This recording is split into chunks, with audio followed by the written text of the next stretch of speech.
Hello, everybody. Hey there.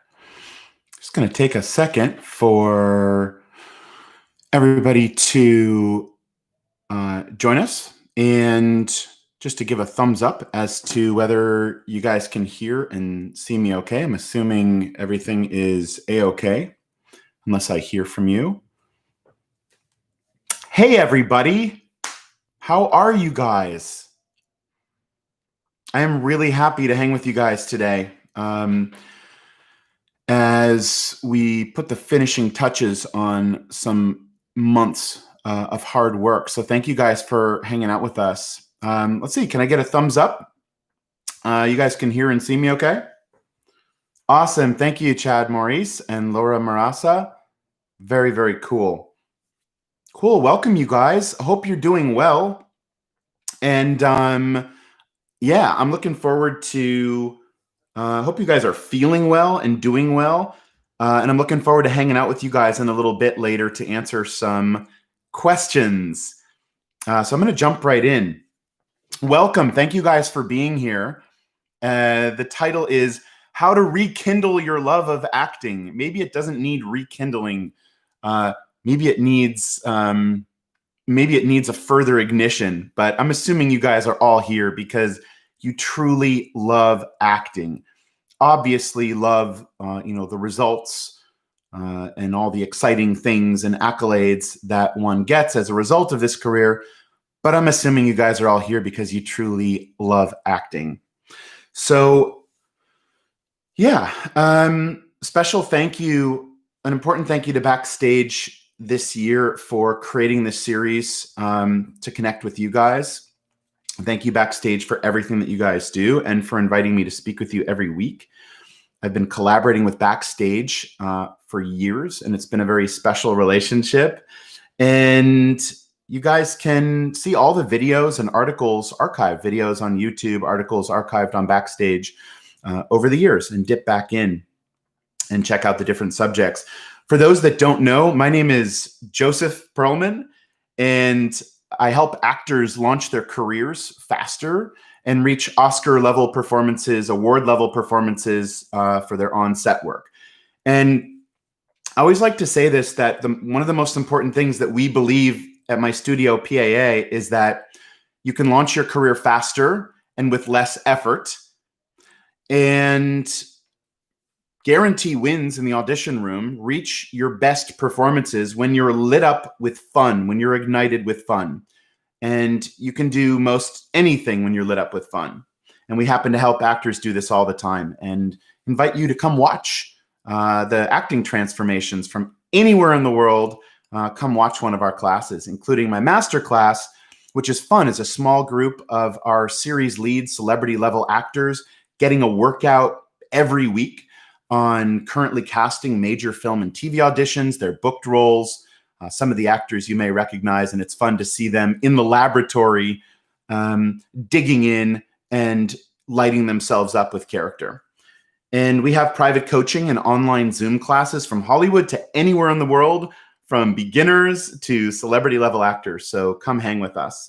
The audit is free. And you guys are all invited to watch the Acting and Career Transformations live from anywhere in the world. Doesn't matter where you are. And by the way, it doesn't matter where you are in the world. Location is never an obstacle to you doing anything that you guys want to do in the industry.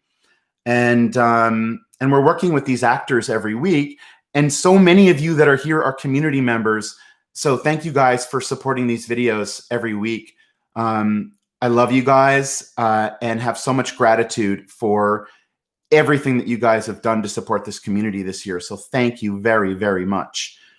Yeah, and we're working with the actors every week on currently casting major film and TV auditions, booked roles to make the fun, dangerous, and brave choices to guarantee a win both in the audition room and on set. And you can schedule an audit at the website, at my website, www.josephpearlman.com, PEARLMAN.com, and just hit the contact form. And you can follow us on Instagram, YouTube, and Twitter as we launch some exciting new content at Joseph Pearlman. to get free acting and career tips. So you guys, I think we're kind of, a lot of folks have just come on in. How are you guys? Hopefully okay. I need this too, Megan. Thank you so much. This connection with you guys, the connection with our community, this international community that I connect with every week at the studio, from Japan to Europe to US, everywhere in the world, we work with actors, and it's exciting. So thank you guys for being here. And like I said, I look forward to hanging out and answering some of your questions. So yeah, so it's like, how do we, one of the things that I take pride in at the studio is helping actors to rekindle the original excitement, fun, and love that you have for acting, and giving you permission to make dangerous and brave choices. And that means we need to let go of stopping trying to please people, because you can't create and please at the same time. And Wilbert, great to see you guys. Cindy, thank you as well, always, for supporting this. Yeah, remember, rule number one of any audition scenario, and by the way, auditioning is one way of like so many to secure high-level opportunities. And rule number one, let's start with this. Rekindling our love for acting is remembering, in a way, why we're doing this to begin with, and having fun. If you're not having fun, it's not working, period. Rule number one of any audition scenario is don't guess what they are looking for, okay? Assume you are who they are looking for and bring yourself to the piece. Really fun, brave, and dangerous choices. So that's an important thing as we start off. And by the way, there is a company that you guys probably all know, which I'm not going to mention the name of it, installing fiber on my street as we speak, digging up the ground. So my apologies if at some point the background sounds like a rave. I will keep my energy up and speak louder than any noise, but I think it's fairly quiet. All right. I'm glad you guys are doing well. I'm really happy you guys are doing. Are you guys excited? I know there's been intense stuff that we've been dealing with. I'm excited. I know the community is excited about the explosive, amazing year that is coming up. Listen, if you look at it from one perspective, it has been a rough year. And it's been a rough year. And if you look at it from another perspective, it's been the best year for some of the community members that they have ever seen, with floods of auditions and stacked bookings, and it's only going to increase. If that could happen in this year we just had, where many industries have been shut down, if that can happen, imagine what can happen as we move into next year. And what's really exciting, you guys, what's inspiring, is on Tuesdays we connect with the Japanese entertainment industry, with producers, network executives, industry heads, celebrity actors, beginning actors. And what's going on there, which is amazing in other parts of the world, is that, and I heard in Australia as well too, is that theaters are back up and running. Concerts are happening in a safe way with reduced size. But just so you know, the whole world is not stalled. There are places where things are back up, and it might stop and come back. So I encourage everybody to take a breath, and a couple of breaths, and know that we are on our way towards being very much okay. And I hope you guys are doing well. And I'm sorry for I'm sorry for you personally with what intensity that you've had to deal with this year. I'm very happy to be connecting with you guys right now. The two most important things to igniting the fun to spark the career of your dreams is this, you guys: fun and gratitude, okay? Expressing gratitude, being able to receive gratitude, and being on the support of and under the influence of fun in everything that you guys do.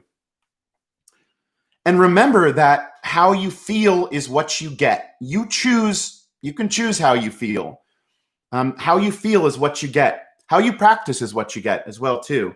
And many of you guys ask about first steps with regards to a lot of things. First steps when getting an audition, first steps with career, first steps for scene study as it applies to a booked role.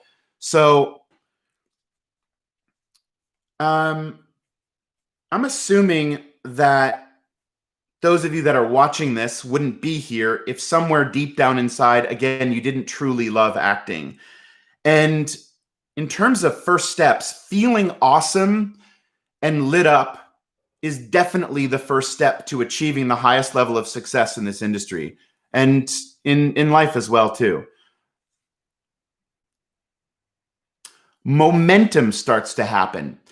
One of the things that I see when an acting career is is really getting, rolling and exciting, it's the actor is getting into the flow of momentum, and awesome things start to happen on their own without your effort. Have you guys ever experienced that, where it's like you've put intention out there, you've put energy out there, you've done certain things, you've lit yourself up, and things start to happen on their own without you doing anything? Opportunity taps you on the back. Has that ever happened to you? Have you ever been in a situation where you have put so much intention, so much fun, so much love out there, and something has surprised you? A gift has surprised you. Well, that's what starts to happen. And some of the actors in the community have asked, well, hey, what are some of the things that I can do as the industry kind of winds down for a week or so and we gear up for this awesome new year? Is honestly, it's probably the only time where the film and television industry with regards to production development is going to slow down a little bit. So it's a good time to put everything down for a little bit and play with some of the quantum exercises that I've talked about over the months. And these quantum exercises are really fun. And it starts with the premise, again, is how you feel is what you get. So you think of the things that you really want for this exciting new year. What are the things that you really want? And think about whether it's the things that you want, which we know you do want those things, but is it also how you feel? Is it how you're going to feel when you get those things? Because it's possible to trigger that feeling now, not to take the place of getting that, but to get those things faster. And there's some really fun quantum type exercises that I'm going to talk about right now. One is they all have this in common. We are starting with a starting bias that you already have what you want, and we're working backwards. And there's a very powerful exercise called the I remember when exercise. And it's very important that you take a space to do these exercises where you're feeling comfortable talking out loud. This is not a thinking. Remember, your best choices are not going to be thought in your head. They're going to be discovered, and you discover them out loud in this work. So I want you to say to yourself in your own time, I remember when I didn't have this thing or this career or this life or relationship or whatever it is you want. I didn't have this, and now I do. Isn't that interesting? I remember when I didn't have that, and now I do, and it feels like this. And I remember when I didn't have it, it felt like that. So it's called the I remember when exercise, and it is really fun to do it. And there's another one as well, which is still working from a starting bias that you already have what you want, is if somebody asked you, hey, hey, Chad, hey, Brian, hey, Cindy, how did you do that thing? How did you get there? Now, listen, we know you're not there, but we're working as if you are. And somebody says, a relative called you, oh my gosh, congratulations. That's amazing. How did you get there? And you're going to speak out loud your response to that. It's really, really neat because it puts you in a place of expecting. It puts you in a place of not just expecting things to go well. It puts you in this place of already having it, which makes one more attractive to those things that you actually want coming towards you. It's amazing what can be put out there and planted that has a return date of its own choosing. When you put those waves of gratitude and intention out there, there is a time and a place of its return. And what's amazing is that you don't have to do anything. Remember, you guys, I've talked about this before. Great actors know the work is great because they feel it, okay? They feel it. And what do you feel with great acting? Not because somebody comments or you watch a playback. Great actors feel this. And have you ever felt this, you guys? One, fun. If it's not fun, it's not working. Cathartic, empowered, invigorated, alive, activated fun. Not like a kid's birthday party or light fun. Fun like you just climbed Mount Everest. You feel like you want to die, but every pore in your body is saying, yes, F yes, or whatever you want to say, whatever expletive you want to say or not. Two, your best acting should feel effortless. And the same applies to careering. Your best career approach should feel effortless. Effortless. Next, your best work should have impact. You should feel like you're affecting change, surprising and being surprised. I think it's why a lot of us do this, is to get that surprise and to give that surprise. And last, your best work should feel like you, your version of it. Don't let anybody steal your watch and sell it back to you. One of my favorite Alan Watts expressions. It's like, you have everything you need with your personality to be infinitely interesting. How do we clear away the stuff that's getting in the way? So great acting feels fun, effortless, you're having impact, and it should feel like your version of it. So yes, feeling awesome and getting lit up is the first step to achieving the highest level of success. And it's like a weird thing because we think in our head, well, we have to do this and we have to get our headshots and we have to get our, we have to put some type of reel footage together. And yes, you need to get great. It's the Olympics, but sometimes we don't think about feeling really good or as good as we can possibly feel in the work as an important thing. I think it's probably the most important thing. And that's what triggers momentum. It's what triggers momentum. I'm proud of the entire community. One of the most awesome success stories is my friend who is also a community member in the masterclass, Kelly Ryder, has booked 26 major feature film roles on her own in the last year without help. And it has been inspiring. And she triggered that momentum by her constant commitment and engagement and love of the process, like absolute love of acting. There was nothing else that she would rather be doing than practicing acting every week. And it's inspiring. And Kelly's going to speak with the community after the holidays, pending her schedule. So you don't have to suffer to create great art. Many folks that come to the community have come from places of suffering or abuse. And the abusers, the people that are triggering that suffering, and sometimes it's the actors themselves that are feeling like they have to suffer in order to create great art. I find folks that inflict that type of abuse and suffering in the community, it is self-loathing directed outwards. It is the inability to help somebody in one working session, so let's take somebody down a peg and get them to feel anything, even if it's dark. You don't have to suffer to create great art, period. And I am blessed with so many new friends this year in the community, and one of my friends and actors in the community, Whitney Palmer, said this last night. She said, "When the heart feels safe and seen, the work can be much more free."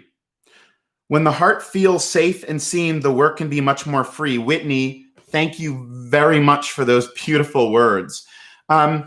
You need to be in a safe environment to do this work. Talk to me, you guys. I want to talk to you in a bit. Is your environment safe? How can we make this a more safe environment, inclusive and safe, inclusive for everyone and to everyone? Because we can't go interstellar and find those dangerous choices using other levels of consciousness if we don't all of us feel safe. And that means not being shy and safe to speak out in a community, safe to speak up in a community and talk about how you guys are feeling. And I welcome you guys to do that anytime we hang out, and I welcome it in our own community. And yes, so, and then another absolutely special member of our community the wonderful Crystal Kay, who is an international pop star, transitioning into acting, performs for audiences of 50,000 people and hundreds of thousands of people online this year, has been so inspiring with her words. And she said, there's such an importance of being connected, you guys, especially with what we're doing, the importance of being connected. And I am very grateful for the connection that we have, us right now. And I'm very, very grateful for the connection, the community connection that we have at the studio. So thank you, Crystal K, on putting a spotlight on the importance of us all being connected, especially these days, especially now. So I invite you guys to stand up in situations where you're suffering abuse or there's abusive stuff going on in the work, whether it's in class or in any other situation. It's sometimes you have to gently or forcefully remind somebody what it means to be a professional. And here's an example. I've talked about this a lot. Frozen cold reads are abusive. To tell an actor, here's a new role, you've never seen the role before, you don't know anything about it, and just go. You're on, go. It's like telling a writer, stick your pen to the page and write.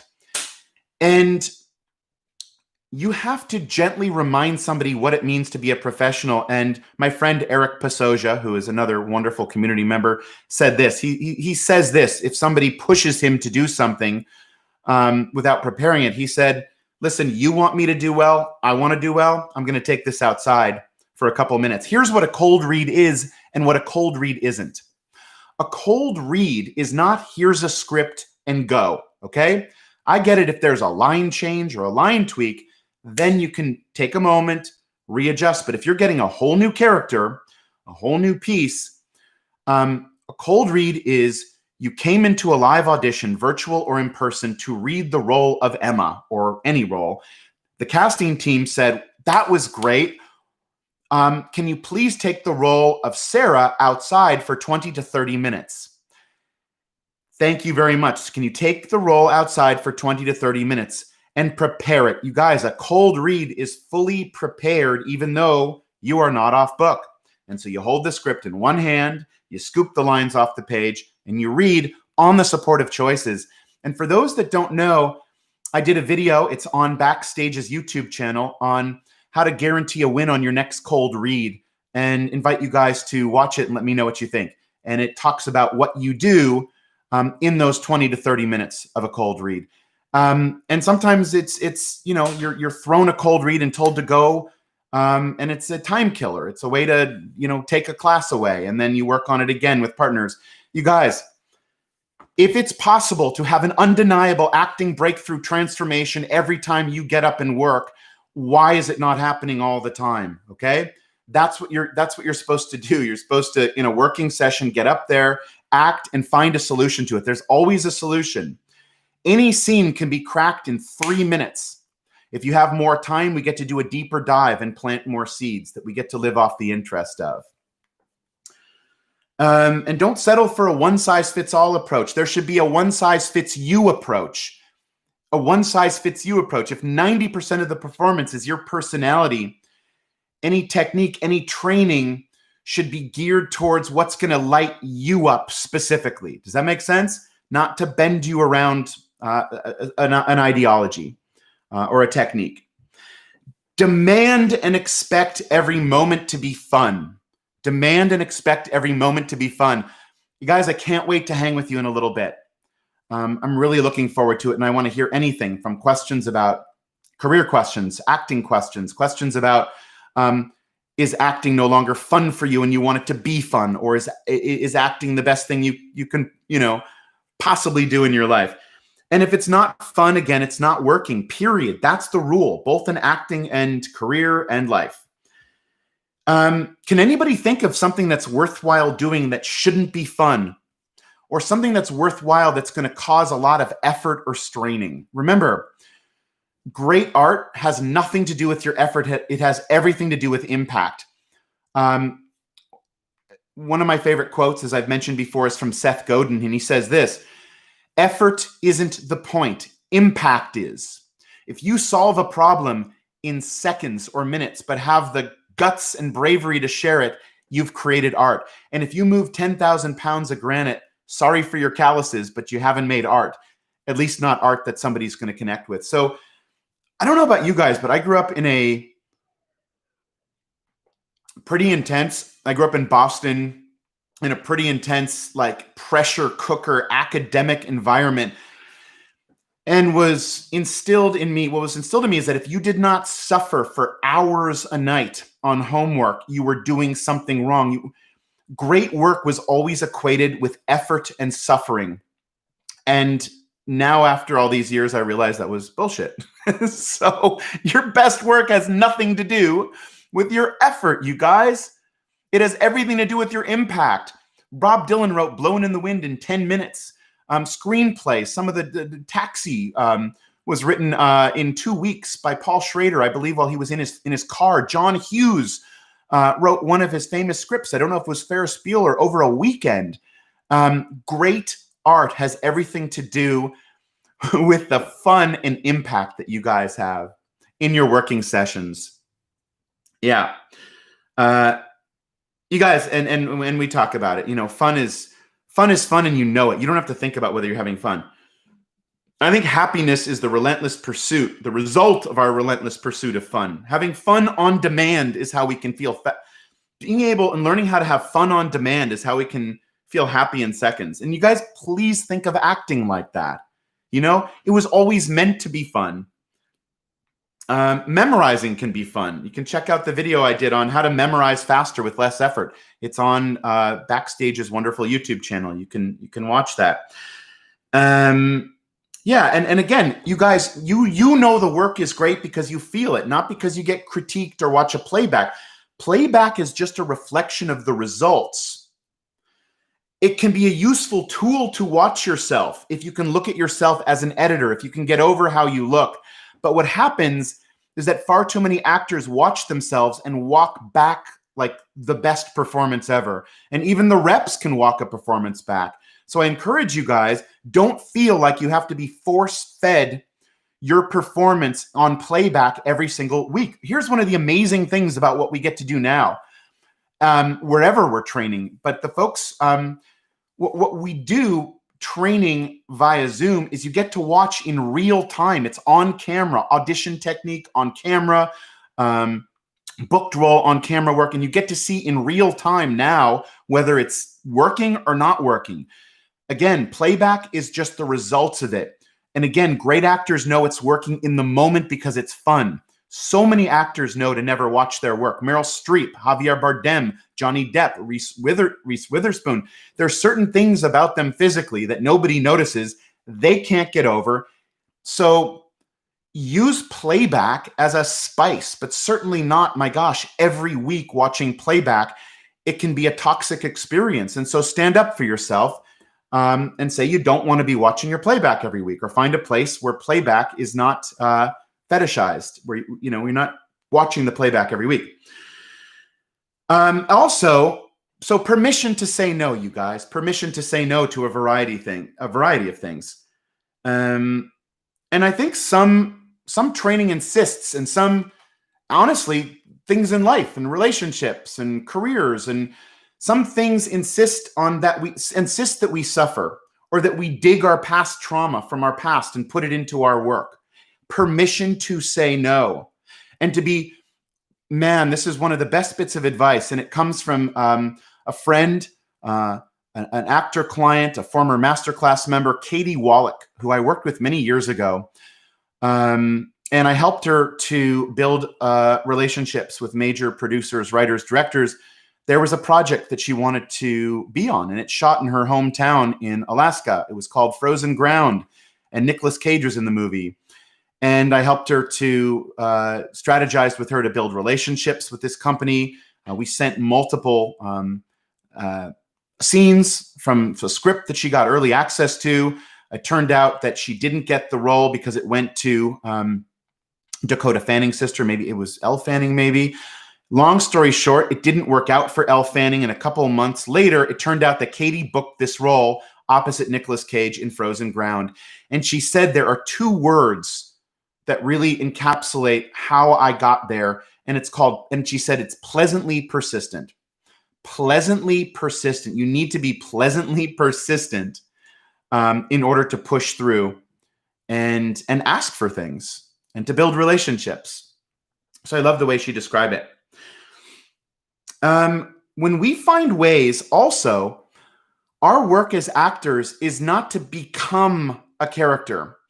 It's impossible to become a character. You cannot create a humanity and a soul that's more interesting than your own. Stanislavski said, the person you are, the people you are, the person you are is 1,000 times more interesting than the greatest actor you could ever hope to be. The person you are is 1,000 times more interesting than the greatest acting choices you could ever hope to be. So it's your job to find ways of relating and identifying with the character, ways of relating and identifying with the character. And it starts to become fun again. When you start to ask yourself, under what conditions would it be possible for me to experience all of these things that the character has or is experiencing, the work starts to become fun again. Not because you experienced it, not because you're digging past trauma up. You guys, when you put yourself back into a place and try to, pump up past trauma, emotion, it might work. One, you're taking yourself away from the present moment, which is your PowerPoint. And two, the meaning of the past has changed. We may be similar in behavior. The meaning of the past, things have changed. So sometimes it feels like you're trying to fit a round peg into a square hole. I'm hoping there's a wonderful quote from Orson Welles, and I'm going to make a note to read that before we stop today. And again, thank you guys for coming on this journey every time we do this. Thank you guys very much for being here. So one of the neat things I encourage you to do is think of acting preparation as this. You guys know what it's like looking out a window, or you're on the street, or you're outside and you're looking at the most beautiful romantic thing between two people you've ever seen, or you're looking at a picture of absolute violence or horror or aggression or anger or fun. And you're saying to yourself, you're looking at it, you're saying, oh, what would that be like if I was in that situation? How would I feel? Not because I felt it, under what conditions, drunk on that, in that situation, under the influence of what she is feeling, of what he is feeling, how would I feel? That's the way I want you to, that's the window with which I want you to look out onto your character. Does that make sense? Is looking at the people that you're playing and finding these ways of relating and identifying under the influence of it. Think of yourself as character as it's you filled up and then let go of. It's filled nothing. You can bring acting down to two cool words. It's filled nothing. You come into a room, you start lit up, and when you start your scene, you don't hold on to anything. You pull the ripcord of that parachute, hoping it was packed properly. Though scared for your life, you don't know what's going to happen. Everything can change. So filled nothing is a great way to describe it. Yeah. What this time has done, and you tell me if it's done it for you, is to bring things to the surface that we never really enjoyed doing in the first place. You guys know what we're talking, know what I mean? What are the things that you never really liked doing? It's kind of harder to do those things. It doesn't feel like it's worth it. Guess what? Don't do those things. Don't do those things. Listen to those things that are coming up like that. Don't force yourself to return or think you're going to be returned to some false sense of normalcy. You hear folks like, when we get back to normal, okay? Yes, things are going to become safer, but things are not going back to the normal that we knew it. They're going to be better. And we need to have an adaptive mindset. Simon Sinek says something to the effect of, the question is, what will we be? Not how do we go back to what we were? What will we be? He says, who will we be? Not how can we get back to who we once were? And so again, permission to say no. And I've talked about it before. It's one of the most valuable things, permission to say no. It's going to give you back more of your time. Now, sometimes you get advice and people say, you should take everything that you get. You should take you're lucky to get any acting opportunity you get. No, You might want to audition for something if it's legit and safe and you're excited about it, but permission to say no to the things that you don't feel passionate about. Remember, permission to eliminate anyone or anything that is aggravating to you in this industry. You don't have to accept that. So permission to say no to the things that your heart is not aligned with. That's not part of your momentum trajectory, okay? And when you say no, you actually create space. You clear the desk. You say, I do not want that experience. I do not want to work with those people. You create space for these beautiful things to fall into. And then the other thing too is sometimes we associate acting with anxiety or nerves and all that. And one of the great things about fun and being lit up is that you get to outfun that. You get to burn through the fog of the anxiety and you get to burn through the fog of nerves. One of my favorite quotes as well is from Fred Rogers, the wonderful Mr. Rogers. He says, a great gift is to love what you do in front of people, children. Do what you do and love it in front of people. Let them catch the attitude that it's fun. Let the people the people you're performing for catch an attitude that it's fun, you guys. Isn't that cool? Like in life, in relationships, when somebody is surprising and you catch an attitude that something is fun from them, even if they're portraying evil, even if they're portraying something good. Yeah. And a beautiful quote from Joaquin Phoenix when talking about his work on the Joker, just talking about the Joker as a movie, he said, what I love about it is that it's not didactic. It's not telling you precisely what you should feel or when. And he said, I think that's rare in movies. It's one of the things that I liked most about working on the Joker, probably why I ultimately said yes to the movie, is because I wasn't sure what I felt about the character. And so again, to bring back the fun, to rekindle the fun, because that's what we're talking about, embrace not knowing what something is going to be until you discover it. This is really important. Let go of ideas of things. Joaquin says, I like that space. I'm comfortable there. I don't need all the answers. When I have all the answers, I grow bored. And when your audience has the answers, they grow bored. He says, I'm just not interested. It's just not as fun. And he said, this really kept us guessing, this role. And Joaquin finishes by saying, I do a lot of preparation, then forget it.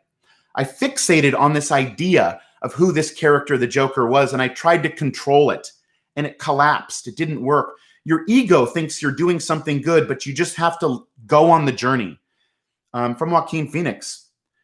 So, yeah. And also, here's something, too. In your classes, in your performances, stop something if it's not fun. As my friend Annie Chang, one of our incredible coaches, Annie is on a booking bender these days, booking so many different things. And Annie's a producer, casting director, actor.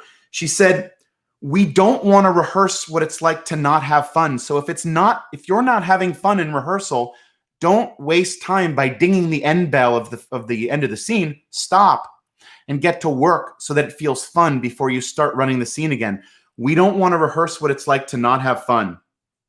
And there are many things you guys can do to reclaim your fun. Stop forcing yourself to do things that you don't love, okay? If you don't love social media, don't do it, okay? Don't force yourself to create content if you don't love creating content. If you do, then by all means, create it. But don't do it just because someone tells you should do something. Do it because you love it. Do it because you have a story to say. Do it because you know what your value proposition is. Do it because you know who you are and you know the people that the kind of people that you want to connect with. And there's a lot of data coming at us these days, as you guys know. And yeah. And then the other thing I always say is like, don't fall into figuring out what your type is. Let go of that. Your niche is. As my friend Alex Ashinger says, don't niche yourself, create the niche. What is the thing that you do that nobody else does? What is the singularity? And to do that, we ask ourselves many questions, of which I go into in other videos. So in review, you guys, permission to say no. Don't accept every job. Acting's fun. And the fun starts when you work on projects that you find fun and pieces you find fun, not when you sign on to pieces that like suck the joy of the career choice from you. There are a lot of naysayers that might say, I'm not at a point in my career where I have the luxury of saying no. And my response is, what if you are? What if you adopt the attitude that you actually are at a point in your career where you have the luxury of saying no? And that attitude is the thing that lights your career on fire in a good way. Yeah. And lastly, you guys, by saying no, you propel yourself to the career that you want now. You're all probably familiar with the expression of a divine force shutting doors and opening windows. By shutting that door yourself, you're now forced to open a window, even if it means finding an axe and breaking through the darn wall. No is just information. Think of it as equal to yes, which is just information too. We tell ourselves a story, a perspective that no is bad. No is not bad. It's just information, just like yes is. When someone else books a role that you audition for, it's not a no for you. It's a not yet, or a not this one, but another one. Same if you say no to a project. Not this project, but another one that I'm more passionate about. And still you hear work is work, an expression that I like to think of as an excuse for not having the courage and bravery to have the career that you really want. Work is work orbits around the notion that acting is a tough career choice. There aren't enough jobs to go around, so why would anyone turn anyone down? It is the myth of lack. It is the myth that there is lack. Just as my friend Matt Beebe, one of our teachers, phenomenal actor, says, we're sold the myth of competition. Yes, there's competition, but not in the way that you think. Hey, you guys, step away from the industry for a little while. Go inside, feel awesome, take care of yourselves. It's your life experience, oftentimes outside of the industry, that adds depth to your personality and makes you more interesting. So be nice to yourselves, and be nice to your fellow actors. And I did promise you the Orson Welles quote, and I'm going to give you the Orson Welles quote because there'll be some comments if I don't. Here we go. Orson Welles said this: I think acting is like sculpture. It's what you take away from yourself to reveal the truth of what you're doing that makes a performance. A performance, when it deserves to be considered great or important, is always entirely made up of the actor, him or herself, and entirely achieved by what he or she has left in the dressing room before he came out in front of the camera, before she comes out in front of the camera. There is no such thing as becoming another character by putting on a lot of makeup. And I'll say it again. There is no such thing as becoming another character by putting on a lot of makeup or costume.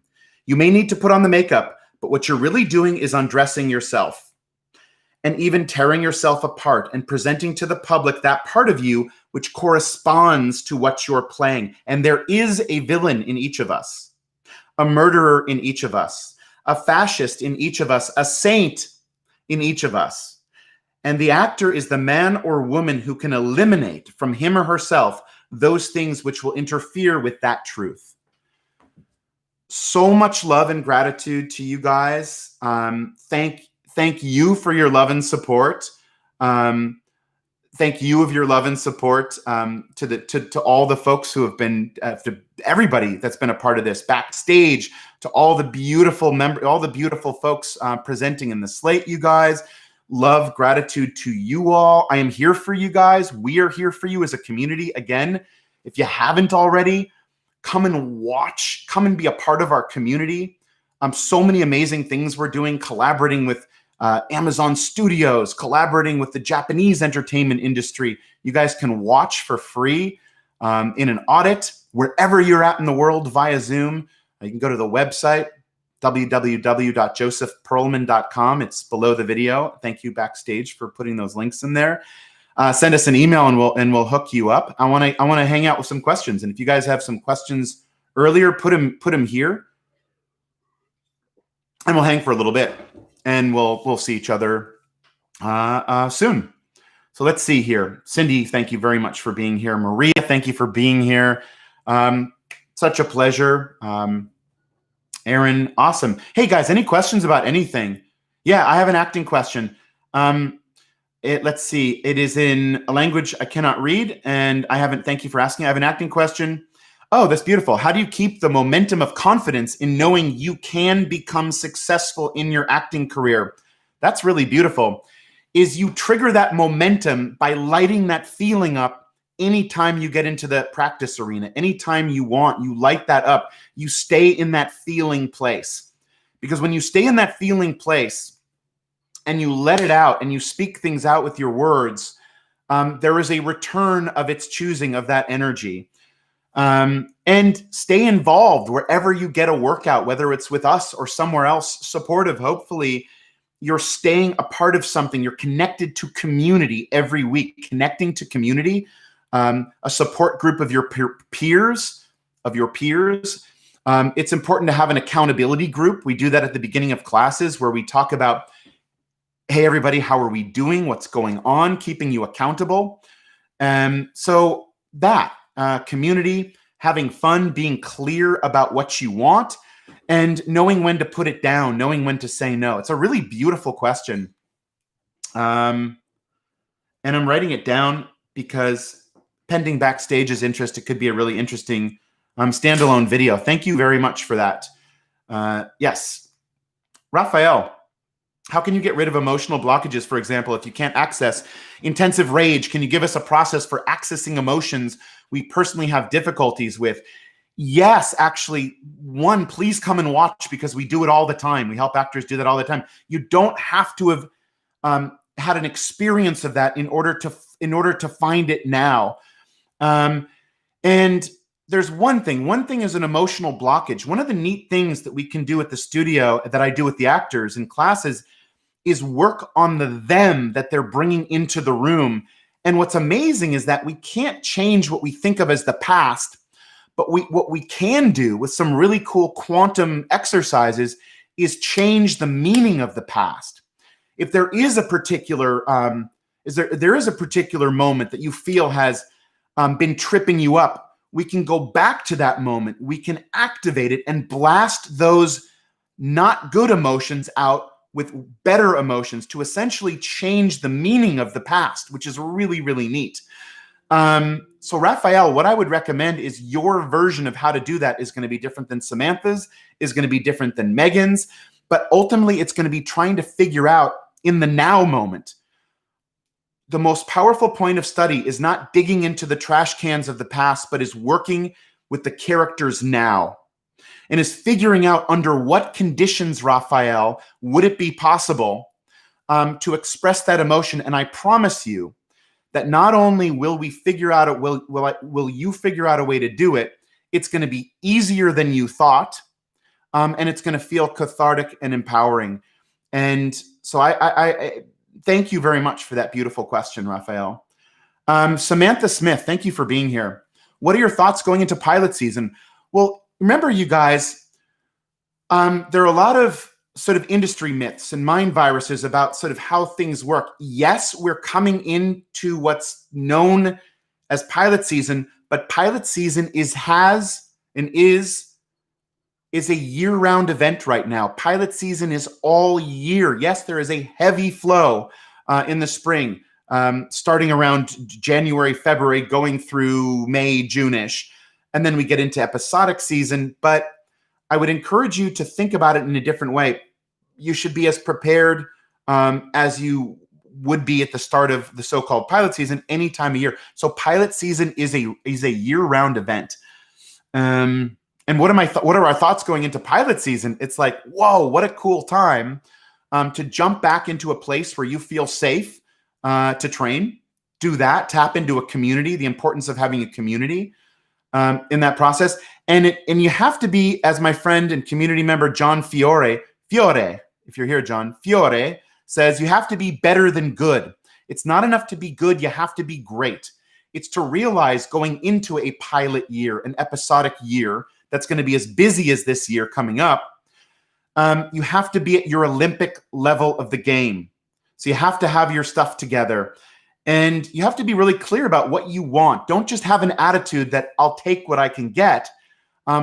drive it. Otherwise, you're just going to get a lot of, what falls off the back of the boat, what falls off the truck. So be clear about what you want. Ask yourself, who do you want to collaborate with? Who are the people that you want to work with? So those are a couple sort of quick things I would recommend, Samantha. It's a great question. But ultimately, everything that I said in this video is getting into the best feeling place that you can in a supportive acting community is the best thing that I would recommend. And good news is you're already a part of it right now in this community. Let's see. Darn, I missed the live, but I'll rewatch. Cool, Abby Pierce. Good to see you, Abby. I'm doing great. How are you doing? Thank you for being here. Let's see, a couple more questions. Oh, Katya, good. I liked you. The momentum of confidence. Yes. And why momentum of confidence? You guys, here's a secret about confidence. Confidence is self-sustaining. Once you are lit up in that way with confidence, it's going to have a half-life. It's not just going to turn off if you were really lit up. Somebody is not going to be able to ignore it, and it's going to have a half-life, and you're not going to have to do anything about it. Think of your acting preparation like that. We light ourselves up to make it so we don't have to act. That's what the hook is. That's why I did that video on the hook that you guys can watch. Something, the most powerful tool in acting. You can look that up, and it's on YouTube, Backstage's YouTube. Let's see. What was that? I remember when exercise. Yeah, it's just to say to yourself, it's looking at your career from the vantage point, from the perspective that you already have what you want. As if somebody said, how did you do that? And you answering that question, though, I guess I did it like this. It wasn't all the obvious things. And then the other one, Cindy, you're saying is, I remember when. State out loud in a place where you feel safe. I remember when I really wanted all these things, and I really wanted that great series lead role, and I wanted all these career things or personal things. And now I have them. It's using your words to blast into that new reality to make you more attractive for all of those things to get to you faster. So that's that. Oh, that's cool. Your name is Your Favorite Oompa Loompa. Oh my gosh, what an interesting name. I like that movie. I'm going to go to Abby Pierce. Abby, I have a self-tape audition this week, and I'm working on going into the scene with your hook technique. Yes, congrats. That's awesome. I'm so happy to hear that. Send me an email. Let me know how it works. Come and watch Masterclass this week. Come and watch any week, you guys. Yeah. Cool.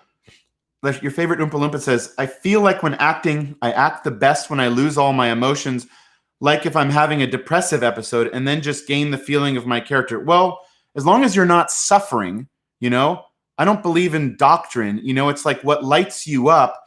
But I'd be asking you something, is that I don't know if there's an absence of emotion. Just because they're not obvious emotions doesn't mean you're not feeling anything. And it's important to dig out what it is specifically that you are feeling. If it's working for you, then do it. As long as it doesn't, you're not hurting yourself. It's fun, it's effortless, you're having impact, and it should feel like your version of it. It's hard to diagnose if I can't see it. At some point, if we work together, we'll be able to rapidly get a sense of what's going on. Let's see, Raphael, how can you get rid of emotional? Oh yeah, let's see. We've already asked that one. Hey, Katya, I wish I had trouble accessing rage. That's funny. It's healthy to access any kind of emotions within this work, you guys. That's why it's fun. I told this story of working with an actor on 12 Years a Slave years ago, and one of the most insanely horrific, intense scenes. And this actress with tears in her eyes, when she was finished with the scene, I had to ask, I said, listen, I know this is crazy. Was it fun? And through tears and on the floor, she said, yes, is that wrong? And I said, no, it's right. It's right. You're doing it right. When you are not using this work as a portal to hurt other people, including yourself. We don't use this work as a portal to hurt other people or ourselves.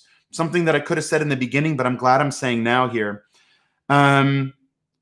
Good. Megan Robinson, great question. How do you learn to network without it feeling forced or like hounding? It's great. You don't want to bring desperation into it. I say the short answer is to watch the video I did recently, how to create celebrity level branding, recently on Backstage, and to lead with gratitude. Don't bring your need to be accepted or your wants into the room. Otherwise, it's going to get in the way of somebody getting a sense of who you are as a person and wanting to be around that energy. That's the simplest answer to that question. Let me know what you think of that video. Shrestha Arya. Sorry, I'm not pronouncing your name properly. Shrestha. I would like to know what I should do now to practice and work on my skills at home in this pandemic. Some things you would like to share. Absolutely. Watch the video from the beginning. I gave some quantum exercises to get yourself in the best feeling place. Now is a good time to be a part of a supportive community of your peers, to get an acting workout or to be a part of a community every single week. I welcome you for free to attend an audit at my studio, PAA. You can go to the website, www.josephpearlman.com, and schedule an audit and come watch to see what we do. It's a good question, Jamie Jose Hernandez. What will Atlanta and LA be like in 10 years? I don't know. I'm not a fortune teller. I don't know. It's interesting. It's an interesting concept for a movie, maybe. I don't know. I only know that my focus is on this now moment and where I'm sitting right now. Despite the pain and despite the suffering, there's also another perspective, another dimension of amazing stuff percolating and brewing for people. So I don't know. I hope expanded awareness, expanded love, people taking care of each other. I don't know. King Problem 91, how do you book roles when you are in a small market? My name is Wayne, by the way. Oh, hey, Wayne, great question. So there's another mind virus. It's the myth of location. Your location is not and has not been in the last 5 years an obstacle to you competing and having the career of your dreams. So you need to let that go. That is not an obstacle. You can compete for major roles. You can build relationships with the people that create this. Again, my good friend Lyndon Foster says, phenomenal actor. She says, looking at the industry from the top down, not from the bottom up. You can do all the things that I talk about every week from wherever you're at. You can be a part of our work. You can be a part, just like this. So don't think of your location. Your location is not an obstacle. And yes, it's absolutely, streaming is changing the game, Aaron, and it has been for a while. This isn't just a pandemic thing. This has been going on for a while. I worked with one of the lead actors in Ridley Scott's last film while he was in Tokyo for almost a year and a half leading up to the film, The Earthquake Bird. And, if you're able to work in the right way, it is a more awesome experience connecting like this than even in person. Like I said, for many reasons, you have the benefit of in real time seeing whether something's working or not and being more focused and comfortable in your own personal space. And we're working in the medium that we work in. So many wonderful questions coming in. I'll take another one or two, and then I really look forward to seeing you guys in the free audit or in the next video. Yeah, let's see. Despite Wisdom says, how do you break the cycle of only getting cast for extra roles? How many extra roles does a normal actor go through before they finally score a big old role? You're the one that drives that engine. So what I would recommend to you is, if you're done working on extra roles, which is a wonderful thing to do if you want to, permission to say no. Are you enjoying it? Sounds like you might not be enjoying it as much as you have been. You tell your reps, or if it's you that's driving that boat, you say, no, I don't want to do this. And you got to be clear about and create the space, because what you really do want can only come into a space once it's clear. So for me to you, permission to say no. Don't buy into that work is work mentality, okay? You do it because it's fun for you. And if something, like I said, now is the time when things are bubbling to the surface that we never really enjoyed. So permission to say no. Yeah, this is great. Jen, I've been told I'm a person, when I audition, I get shy. How do I overcome the shyness? Should I incorporate it into the work, even though it's not a given emotion or circumstances? No, you shouldn't pretend it doesn't exist. And yes, you incorporate it into the work. But the best answer is you burn through the fog of shyness by outfunning it with another emotion. You displace it. So what we do in the work is we light up choices, brave, fun, dangerous choices to blast through the emotions like anxiety, being shy, and nerves, not to pretend they don't exist, because it's a part of you. It's what makes you interesting, maybe.